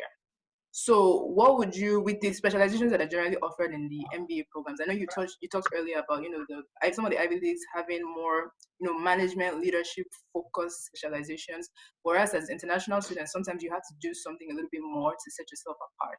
So do you, with you guys, with your specializations, do you have any specific recommendations of, specializations that people should look to that would give them an edge in finding jobs as MBA grads here?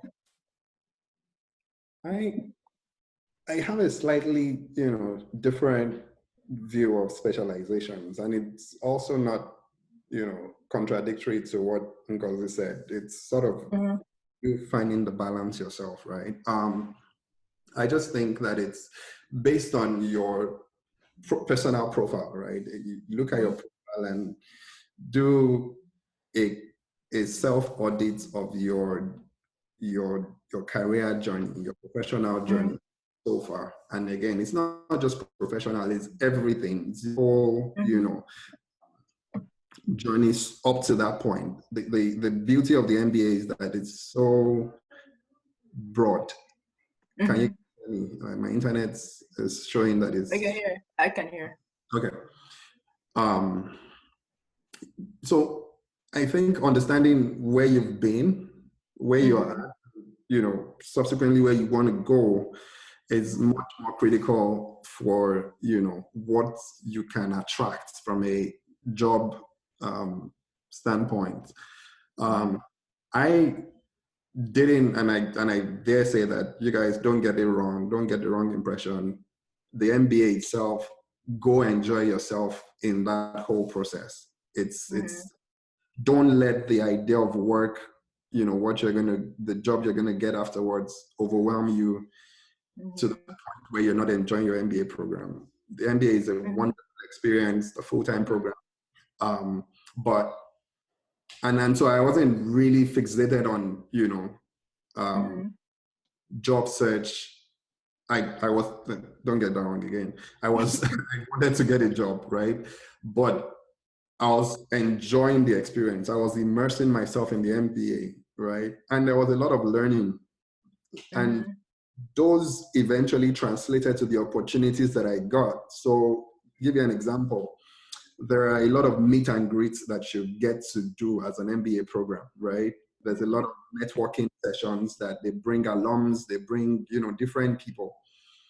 If I was so fixated on the job search, right, and I was not going to attend or attending those programs, those meets and greets, because you would sooner find that everything is structured for you to become what's attractive in the market.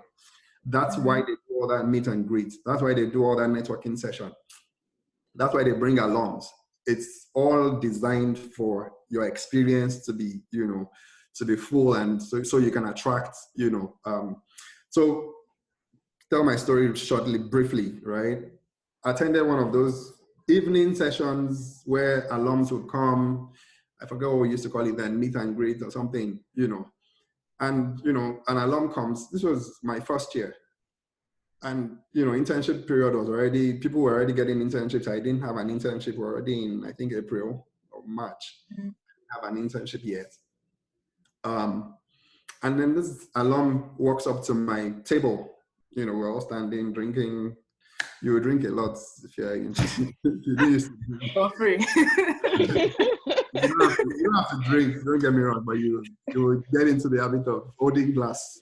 Holding a glass. So this guy walks up to my table and, hey, introduces himself, and I tell him I'm from Nigeria and all of that. And I was like, oh, nice that, and we started talking, and he happened to be a very well-rounded person. So he started talking about soccer. And I was like, let's get into it. So he started telling me about Nigeria in 2000 and something. Again, I didn't even know who he was. I didn't even know he was there to recruit for internship. And I just, we just gisted, And I remember subsequently, one of my classmates then said that, oh, he got a job with Capital One, and that was the guy who recruited him. I was like, wait, what? And the guy was like, so I mean, this was already like end of March, and I was like, I still don't have an internship. What's going on?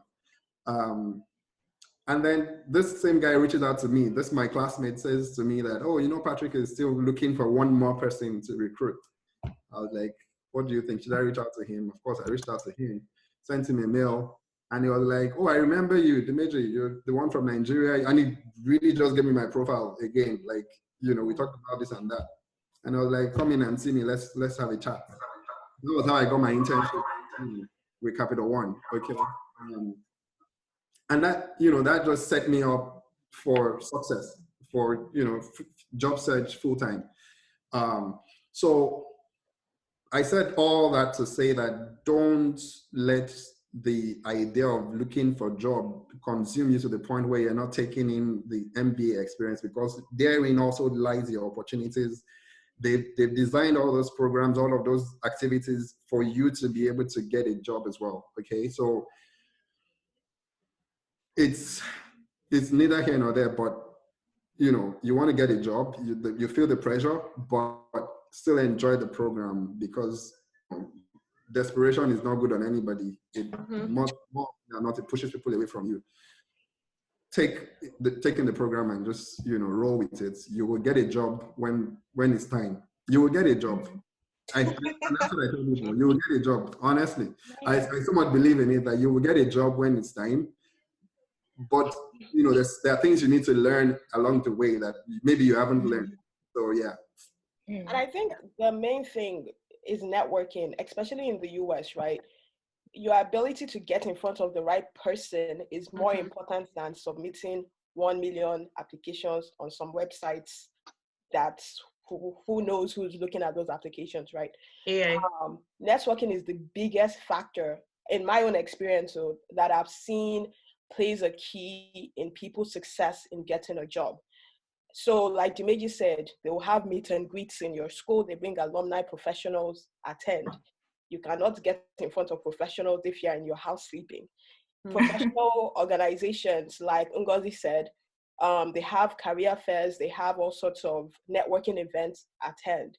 I had friends that would literally buy a ticket My school is in the middle of the country. They'll buy a ticket to a different state because McKinsey or Google, a target company for them, was having a recruiting event. They bought their own tickets, they paid for hotels so that they could get FaceTime with a recruiter in another state. That's the hustle you have to put in for some international students that you know that that's my goal. I have friends that investment banking was their goal. My school was not really an investment banking target school. So this particular guy had to put in the work.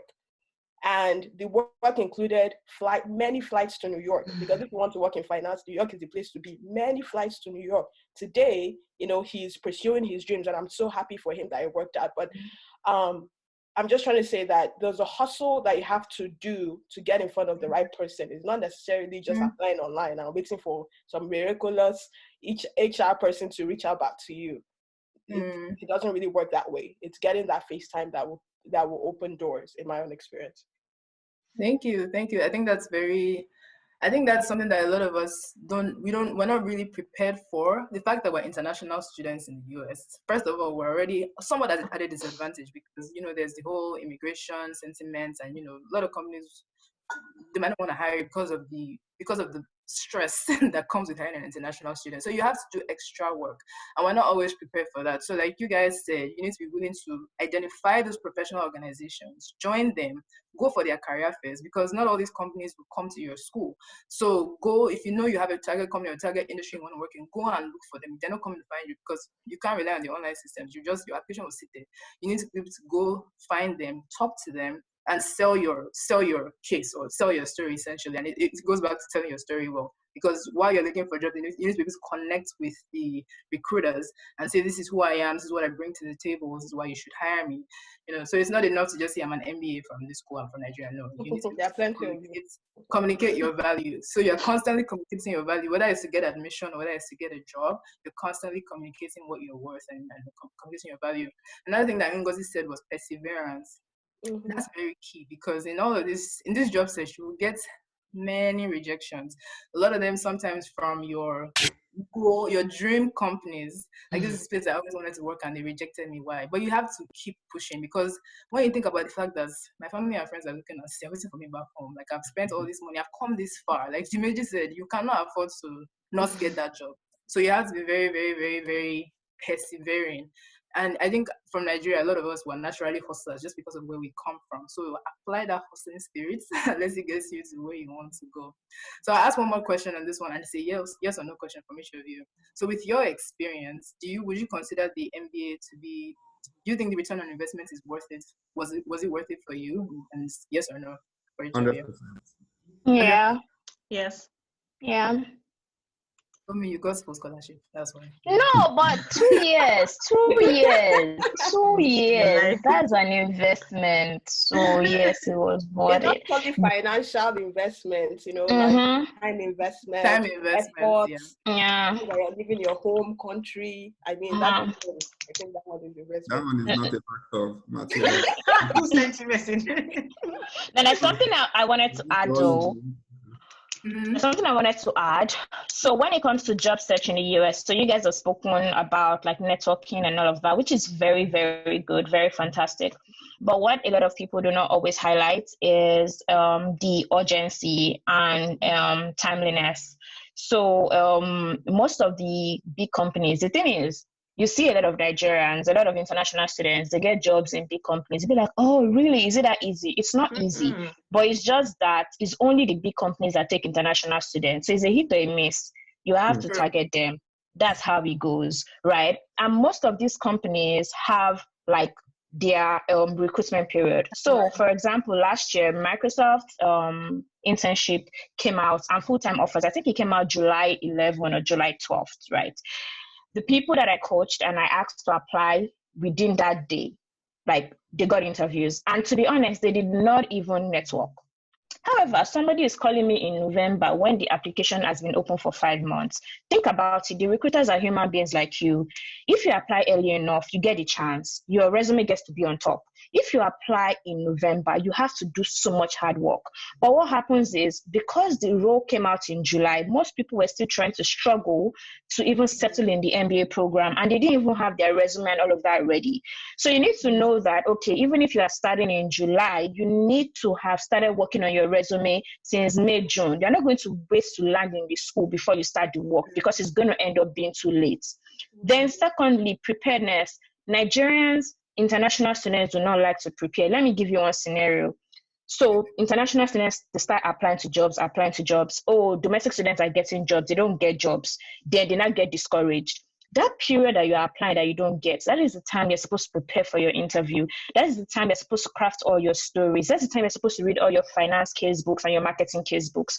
What happens is international students don't practice, they don't do anything. Then January, then 5 interviews will come, and everyone, they will fail everything back to back.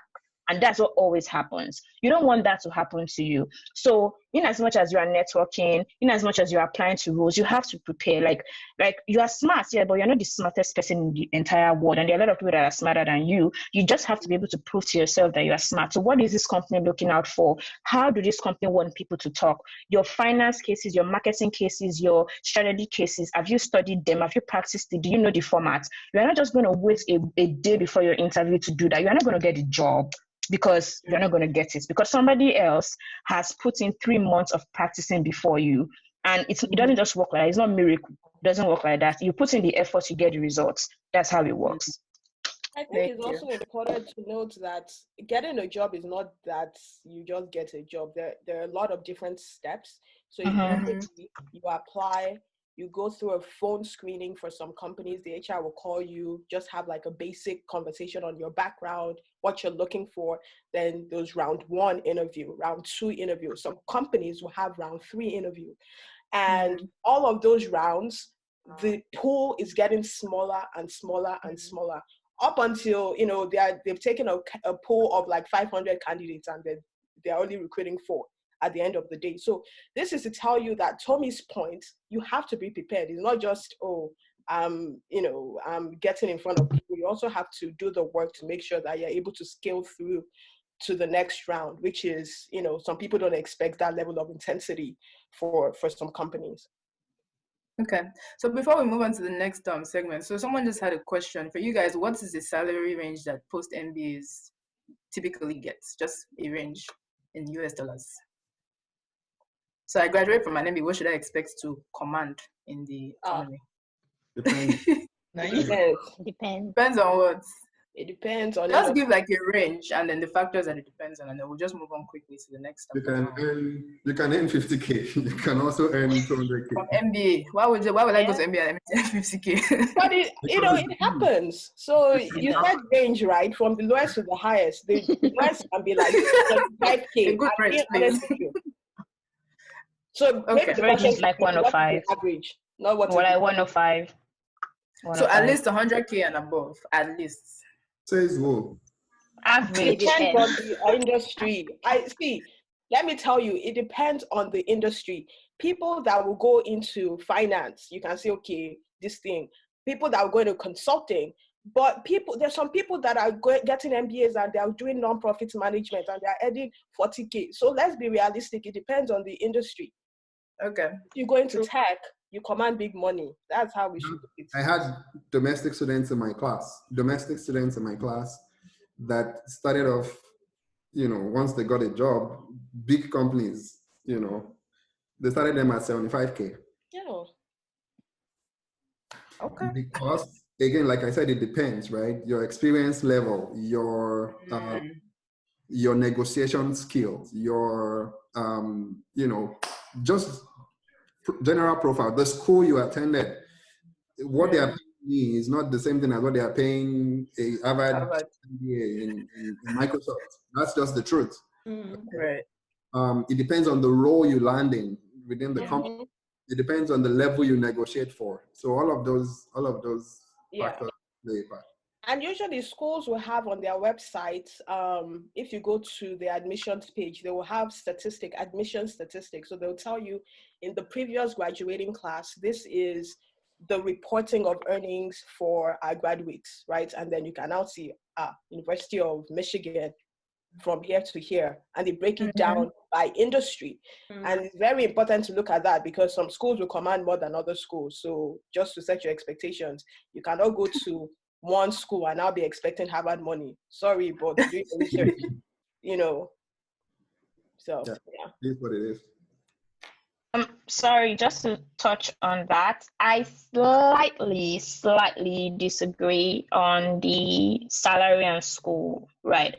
So there are some positions, there are some roles that for some certain schools, they earn more money. So for example, if you see investment banking from Harvard, you can see that, oh, the average rate for investment banking here is 150,000 or 170,000. Then you go to another school and see the average range is 120.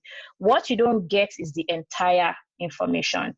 So investment banking, post-MBA, you start as an associate, but you need to know that there are people that are vice presidents and are associates that are coming for their MBA. Because they're already working in investment banking in the US, they're not going to earn from you coming from, I don't know, to just start in investment banking. They're not going to earn lesser than that. So those people obviously go to very, very top schools. So they start them up higher because they're on a higher level than just the MBA, right? Then the only companies that I know that particularly pay the big schools more are consulting companies. And they don't pay them more like inside, they pay them more like in bonuses. For tech companies, you have a standard MBA salary. Now, if you see somebody in Harvard earning more than you, it is not because the person is in Harvard. The person has been able to negotiate a higher level. So there are different levels. There are too many things. There are a lot of things like that, like go into like the salary and everything. So it's not just your school.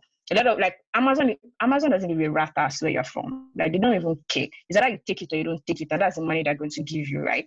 But yes, if you're going to Morgan and you've worked for 5, most likely going to pay you from like 190 or 200 because you've already earned that money before MBA.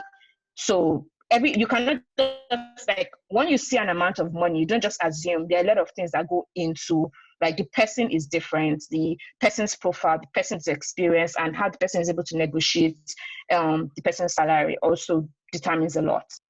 Okay, just wanted to add that also. I don't know if you mentioned in the earlier part that I would advise like get some experience in Nigeria or wherever you are before you come for your MBA, because it kind of helps you be in a better position. Saying that you have if you have some experience, 1 year, 2 years, some relevant experience before your MBA, because that also flows into the options that you have available and then your eventual salary. Including your graduate military service. Yes. You work for the government. You're passionate about the government.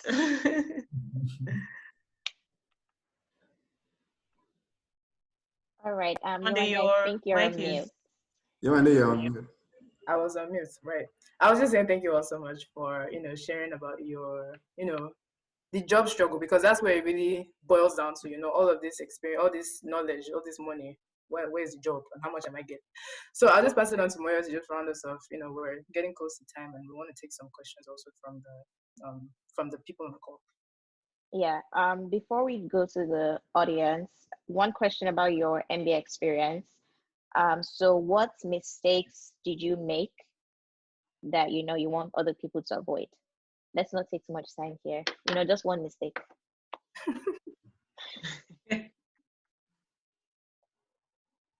Or maybe what you would do better. Yeah, what you would do differently. Let me just start 2 minutes, just 1 second.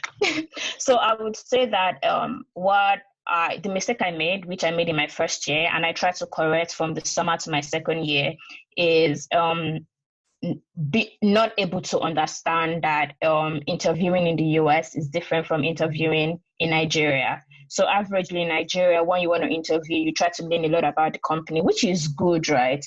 But I didn't really exactly work a lot on my stories.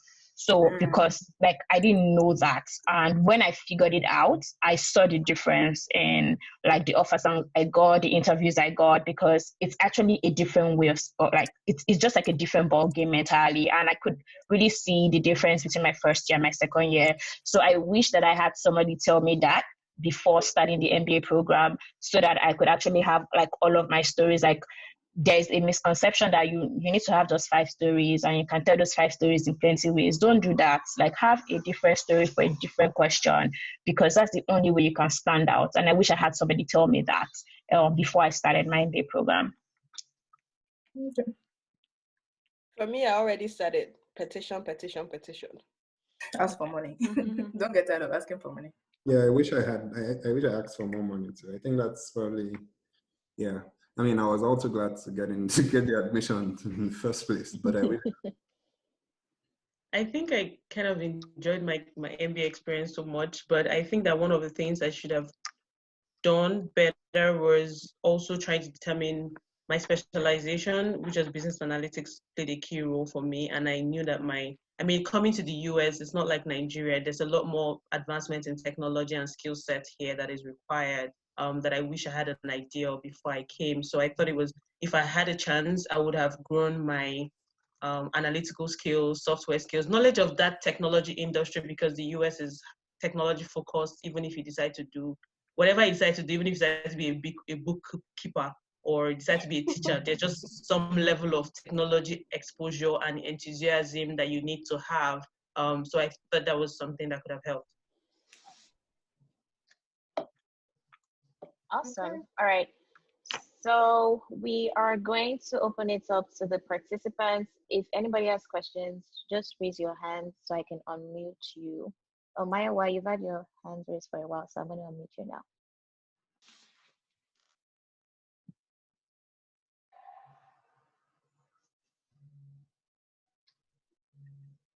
No questions?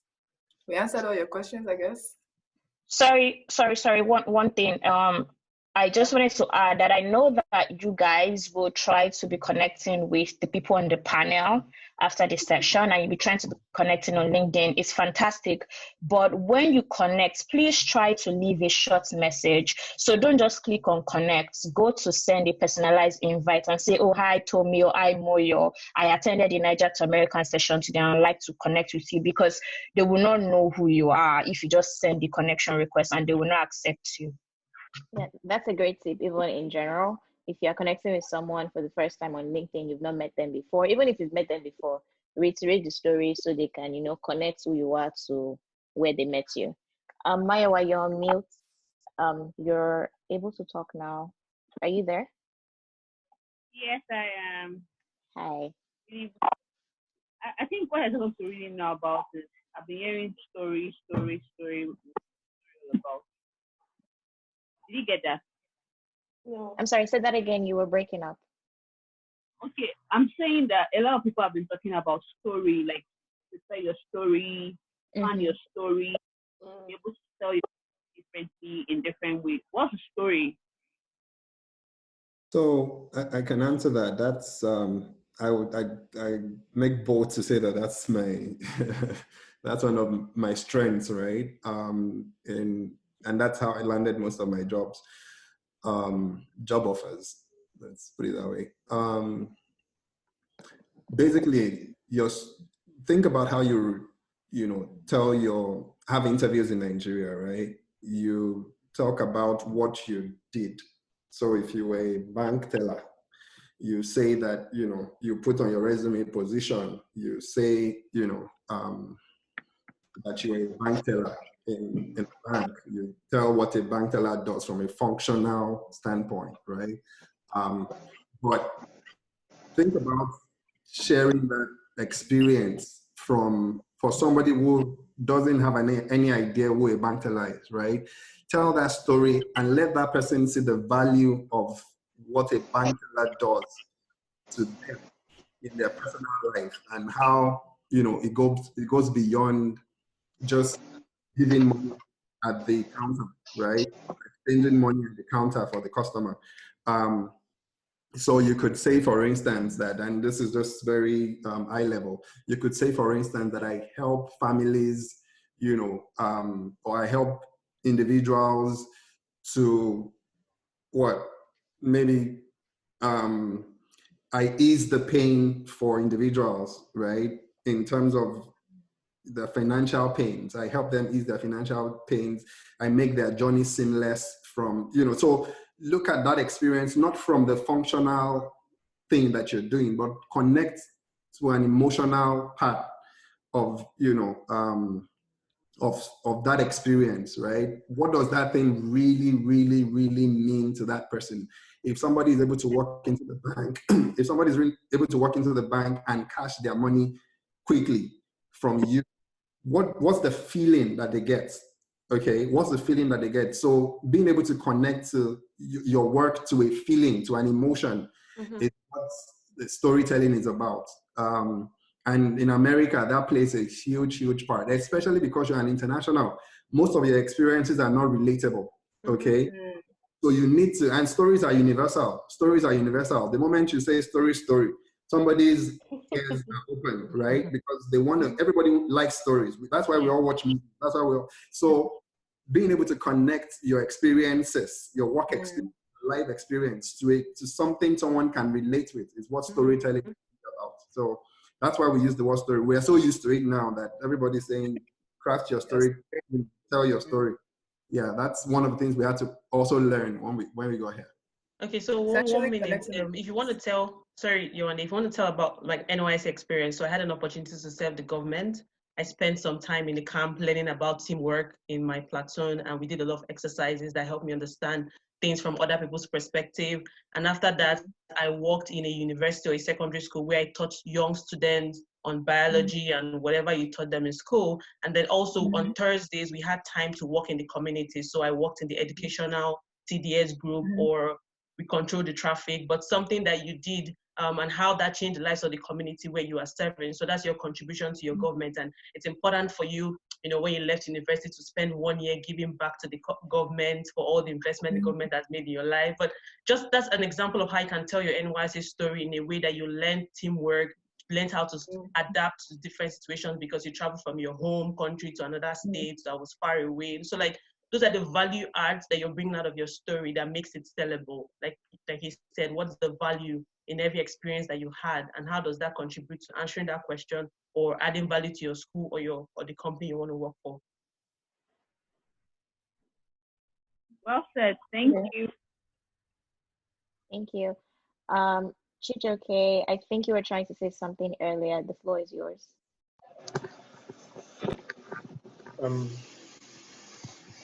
Hello everyone. Hi. Yeah, so before I ask my question, I'd like to send a big shout out to Ngozi. Congratulations on your graduation. Thank you. Nice one. Like you guys have said, I just graduated from the university, and I forgot, Dimeji was saying that he had to wait for a while before he could apply, before he could get his MBA. I just graduated now, and I'm seriously thinking about it. Is it possible? Is this the right time for me to actually start shooting my shots with schools for an MBA? Or should I wait? Because Ngozi, NG was like, oh, maybe it's good to actually work for like 2 to 3 years before actually going for an MBA. When is the right time to actually, going for this MBA? Ideally, MBAs are like, at least you've gotten at least 4 years, maybe 3 in some cases, under your belt, 3 years work experience. But you could have been an exceptional student on campus, right? You could have been active in leadership roles on campus. You could have done a lot of other things that, you weren't just going through campus, that 4 years, 5 years on campus for nothing. You could have really added a lot of value to. So on the strength of that, you can go get an MBA, but you should be looking at post the MBA. What are you going to leverage from a work experience, real work experience angle? So that's the reason why work experience really matters, because you're looking at post the MBA. You want to get a job as an MBA. You don't want to get a job as a, because you can get a job, but you may not get an MBA job. MBA jobs are usually manager jobs or associate jobs, things of higher responsibility. So you have to remember that if you've not earned that responsibility and you're now it's not impossible, it's just going to be you doing the work to prove your value.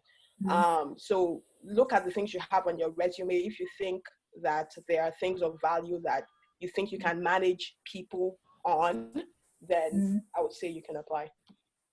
And just to add on to that before we round up, I would say like even before getting any master's degree, whether it's an MBA or a specialized master's, I think it's very important to work for a little bit. And that's because, working, you might have an idea of, oh, hey, I want to work in this area, but maybe you get a job in this area and you actually get a job in a different area and you actually start to enjoy that. So